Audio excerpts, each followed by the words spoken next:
from Daily Kos, and I am joined here with Sawyer Hackett, the senior advisor to Julián Castro. Hi, Sawyer. Hey, how's it going, Kara? It's good to be with you. Yeah, it's good to see you. Today we're going to be discussing Texas and turning Texas blue, which I know is a big passion project of yours and of Team Julián. And so I just really wanted to get a sense of how are you feeling? Like, how is Team Julián feeling? How are you feeling? What's going on in the ground? We're feeling good. I mean, it's hard not to be optimistic about, the numbers that we're seeing out of Texas. The early vote numbers have been really, really great. Harris County shattering records, the Rio Grande Valley, which is doing really, really well.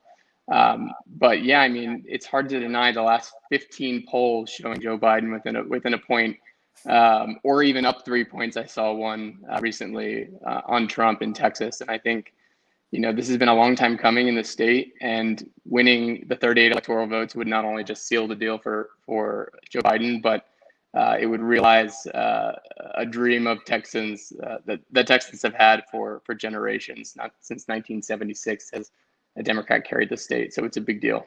Yeah, I mean, when I was asking people to give me questions to ask you and to ask organizers in Texas and people who have been around the political scene in Texas for a bit, one of the questions that I got was, are there progressive organizers in Texas? And so I kind of wanted to circle in and ask you, what do you think is the biggest misconception that the rest of the country has about Texas and the politics of Texas?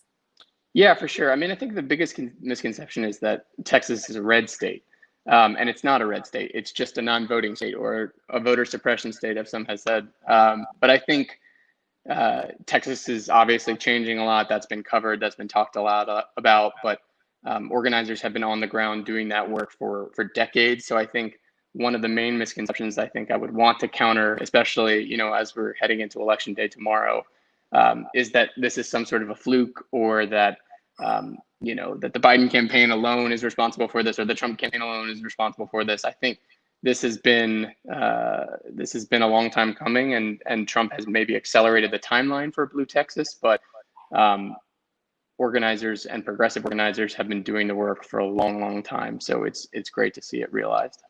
Yeah, I mean, wasn't Julián and Joaquin's mother an organizer in Texas, right? That's part of the whole origin story of the Castros, no? Right. Yeah, she was actually part of a third party called La Raza Unida Party back in the Chicano movement of the 1960s. Organizing the Latino community here in San Antonio, and she actually ran for city council. She lost by a little bit, but the secretary ended up running for that city council spot a few years later and ended up winning. And, he often says that he wouldn't be where he is today without the hard work of people who were, organizing on the ground and have been for decades. Yeah, absolutely. I'm going to encourage, we have 162 people watching us right now, so I'm going to encourage them to ask a question. I'm with Sawyer Hackett. He is the senior advisor to Julián Castro and has been on the ground this election season in Texas. I'm going to keep an eye on the comments. But I did ask earlier, and Ron Stevens from our Facebook community asked, how do you quantify the movement left in the Texas electorate? Are there specific constituencies where it's more evident? Yeah, I think the constituencies I think you would watch for a bluer Texas, for a progressive Texas, come from the suburbs, from the suburbs of the major cities, which Texas has many. I'm in San Antonio right now, which is actually the 7th largest city in the country, and Texas has 2 cities larger than it. So it has a lot of big cities and a lot of cities that are changing, that are becoming more diverse, that are becoming more youthful, that millions of people are moving into every year. And so the seats that I'm watching are the ones that are right outside of those major cities, in suburbs of places like Houston, Dallas, Fort Worth, and San Antonio. And surprisingly, you have a number of really progressive candidates running in those districts. Candidates like Julie Oliver in the Texas 25th district, Mike Siegel in the Texas 10th district, Candace Valenzuela in the Texas 24th district. These are candidates who, they support Medicare for all. They support a Green New Deal. They've been endorsed by Secretary Castro, by Bernie Sanders, by Senator Warren. They're not shirking away from their progressive credentials, and I think they're reinforcing the idea that these policies that they support, these visions that they support, aren't just progressive principles, progressive policies, but they're policies that are supported by people across the board. And this election, I think, is putting that in pretty stark relief, how many people, especially in the wake of COVID, in a national pandemic, a recession that we haven't seen the likes of in a generation. So, these big ideas that people have been criticized for and demonized by Republicans are now in a little bit more of a positive light, seeing as how we need those big ideas to prevent these kind of catastrophes in the future. Yeah, and you've been covering a lot on Twitter about like the young vote and the early voter turnout in Texas. And I think a lot of people nationwide haven't been keeping up with that because they're used to the more traditional states. So if you wanted to talk to us a little bit about like how enormous of a change this is in this election, that'd be great. Yeah, it's truly incredible. I mean, I was just reading Texas youth turnout is up by 610%. Since 2016. That is incredible. Yeah. The turnout alone across the state is sitting at about, I think, 109% of what turned out in 2016 for the total, including election day. So we're sitting at 109% of the 2016 total with still That's election crazy. day to go. Yeah, and that's the largest state by far, the highest turnout by far. I think that the next state up is like Georgia at like 93%, which is also incredible. I mean, we're seeing it across the board, but in Texas, it's a state that I think it's something like 215,000 people move into the state every year. So there's a lot of people coming in. It's a youthful state. The average age, I think, is one of the lowest in the country. It's extremely diverse. And I think all of that is pushing, and it's a state that has felt the effects of this administration more than most, given its diverse population, given how much the pandemic and the subsequent recession have hurt the Latino community here in Texas, given how long the Republican leadership here in the state has just abandoned people.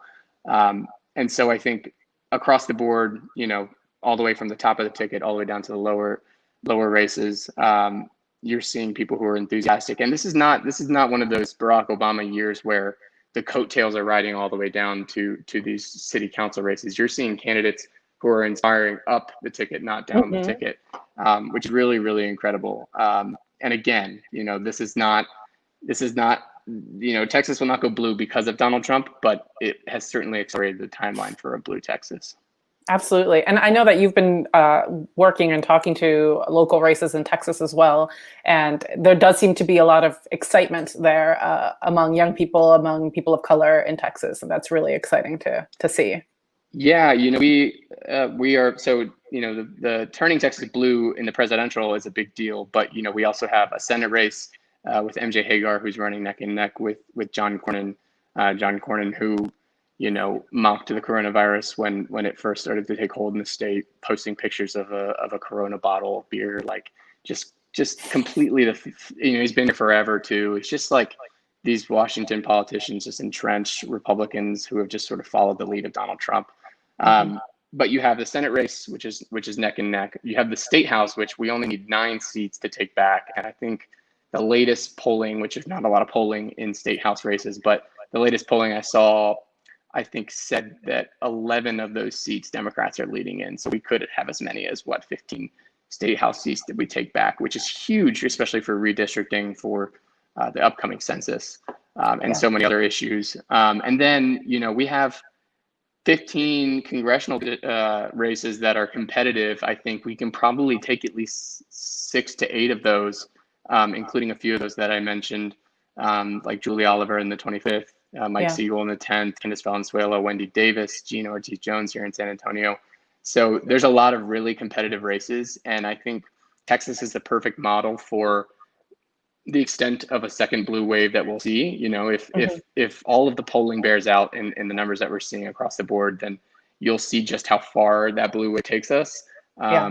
And races that would have, you never would have thought of as competitive.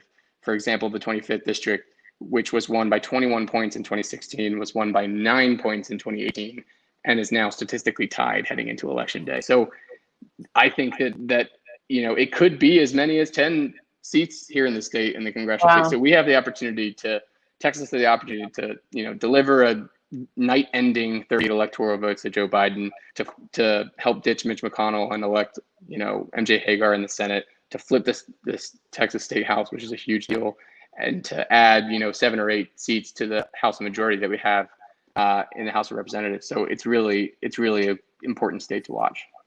And I'm not entirely sure if I have it completely understood, but Texas is a state that has been starting to process like mail-in votes, I believe. I think it's one of the states that is a little quicker on that. I could be wrong, though. They count the ballots early. Right. Okay. So, these million-plus voters who have now voted already, they are being counted, which is a great thing. They are one of the very few states that did not expand mail-in voting at all after the coronavirus, which is absolutely abysmal, horrible leadership, and it's just voter suppression 101. I mean, this is the testing ground for some of the worst aspects of voter suppression nationwide. And so despite all of that, despite the suppression, despite disenfranchisement, just now we're in this court case where Republicans in the state are trying to throw out 127,000 ballots that have already been cast at mail-in sites in Harris County. Despite all of that, Texas is still moving in our direction.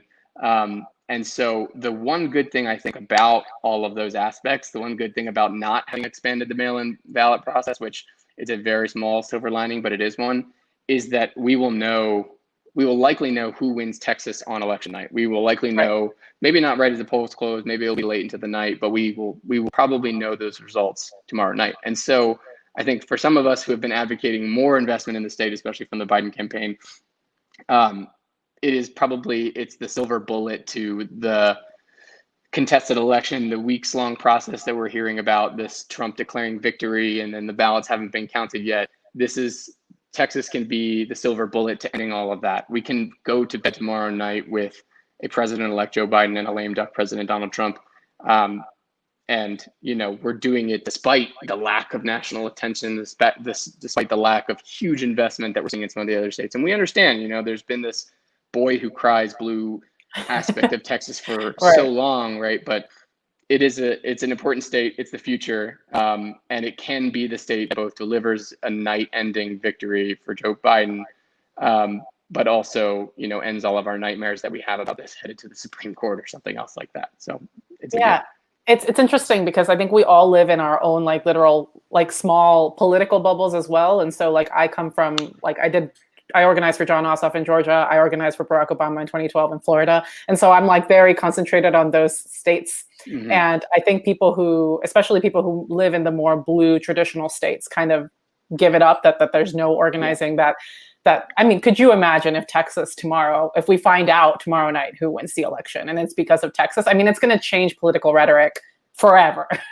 Yeah. Well, and also, can you imagine if tomorrow, that we still win nationally, but we lose Texas by a percentage point? How angry are we going to be that we didn't invest, a couple $1 million here and there in the state to seal the deal? And I think that's really all it would take. But, there are a lot of groups investing in the state. It's still poised to make history, win or lose. Yeah. So I'm optimistic. That's awesome. I'm going to take a question from Facebook.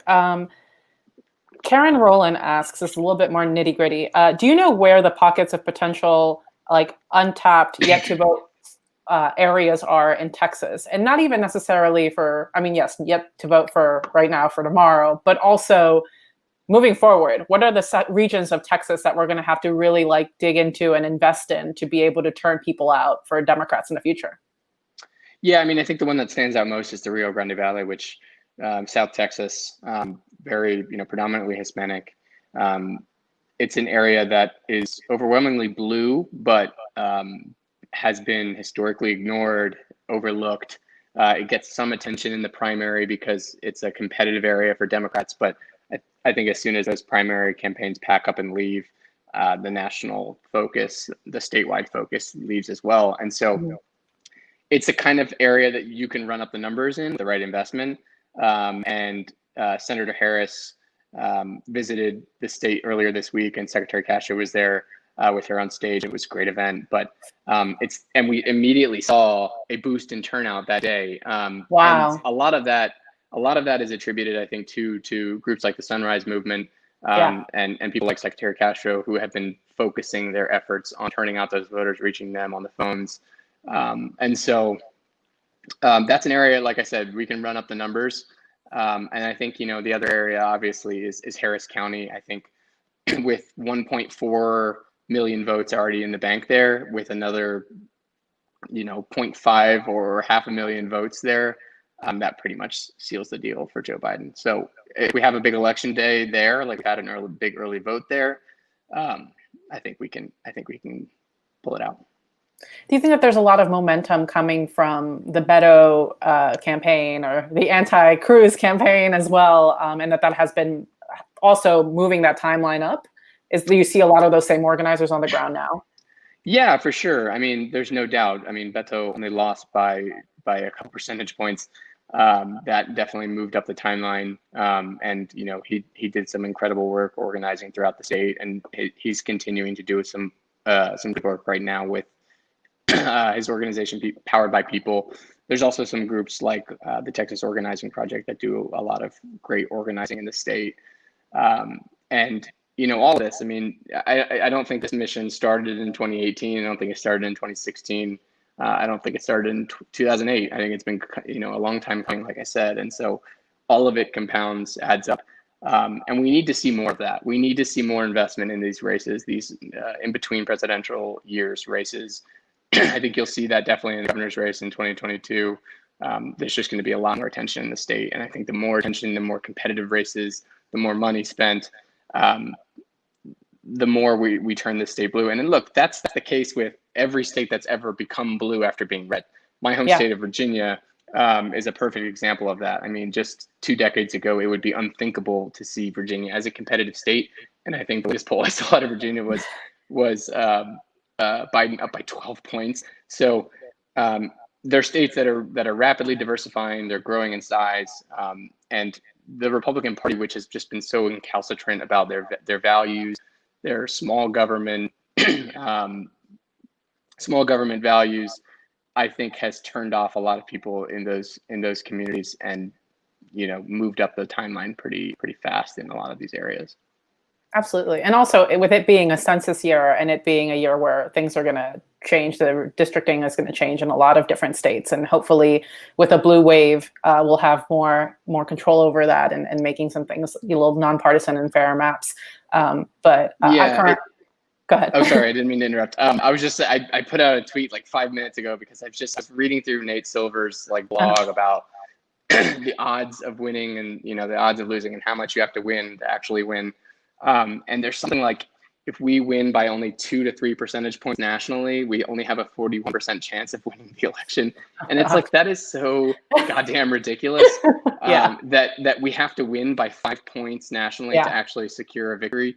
But it's not by accident. These are calculated voter suppression, voter disenfranchisement, throwing people off the rolls, cutting down on polling locations, adding these ridiculous voter registration rules. It's by design. And, I think some people have said it before, but it's, if your vote wasn't important, why would they be going this far to keep you from doing it? And so this is, I think, a year where people have woken up to it a little bit. And if we do, let people up and down the ballot focus on these state house races too, in addition to the presidential race, take your anger about Donald Trump and apply it across up and down the ballot.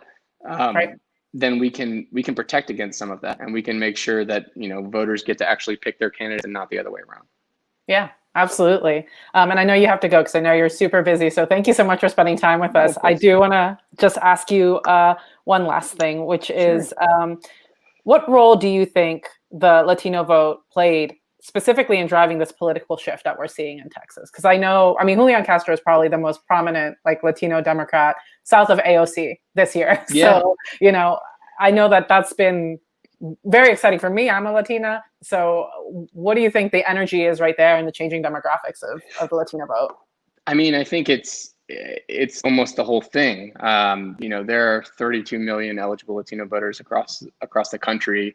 Latino voters are poised to be the biggest non-white voting bloc in this election for the first time in history. And in Texas, that couldn't be more true. I mean, Latinos have always been a huge part of Texas's demographic makeup, but more so than many states, is contributing to how quickly and rapidly it's becoming more democratic. I think, and there's been a lot of hand wringing about the Latino vote this cycle, about what hasn't been done, what has been done. Of course, there can always be more, and I think sometimes the Democratic Party takes the Latino vote for granted, waits until the last minute to make those investments, and it's disappointing because it's a community that we can't afford to lose, and is going to continue to grow and continue to be a huge part of our politics. But I will say, if you look at the numbers, 8 million Latino voters have already casted ballots. At this point in 2016, about less than 3.5 million had voted.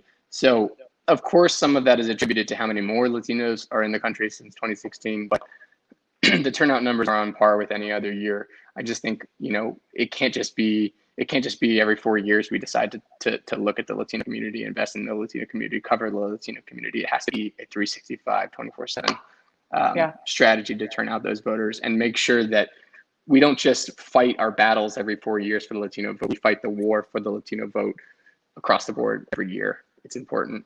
And it's what Secretary Castro is working hard to do as well. Awesome. Well, thank you so much, Sawyer. Good luck tomorrow, I think, to all of us, but I hope you get to sleep tonight and tomorrow.